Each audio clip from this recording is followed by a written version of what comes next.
നമ്മൾ ഓരോ യുദ്ധത്തിൽ നിന്നും ഓരോ രാജ്യവും പഠിക്കുന്നുണ്ട്. റഷ്യ ഉക്രൈൻ വാറിൽ നിന്ന് ഭാരതം പഠിക്കുകയും നമ്മുടെ പ്രിപ്പറേഷൻസ്, നമ്മുടെ ഡോക്ട്രിൻസ് മാറ്റി എഴുതേണ്ട പോരായ്മകളുള്ള വൾണറബിലിറ്റീസ് ഉള്ള ഭാഗങ്ങൾ മാറ്റി എഴുതുകയും ചെയ്യുന്നുണ്ട്. അതുപോലെ തന്നെയാണ് ഈ അഗ്നിയുടെ കഥയും. ശരിക്കും പറഞ്ഞു കഴിഞ്ഞാൽ ഈ പറയുന്ന GBU bunker buster bomb deliver ചെയ്യാനായിട്ട് അമേരിക്കയിൽ നിന്ന് B2 ബോംബർ വന്ന് ഇതുകൊണ്ട് ഇട്ടിട്ട് അവർ തിരിച്ച് അമേരിക്കയ്ക്ക് പോയി എന്നാണ് പറയുന്നത്.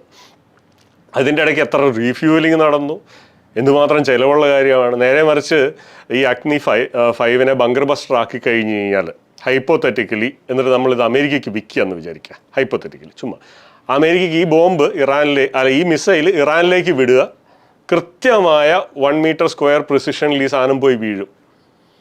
കൃത്യമായ പ്രിസിഷനിൽ ഈ സാധനം പോയി വീഴും. പിന്നെ ഇതിന് വേറെ ഒരു സംഗതിയും ഒരു സെക്യൂരിറ്റി ഒരുക്കണ്ട, റീഫ്യൂവലിംഗ് വേണ്ട.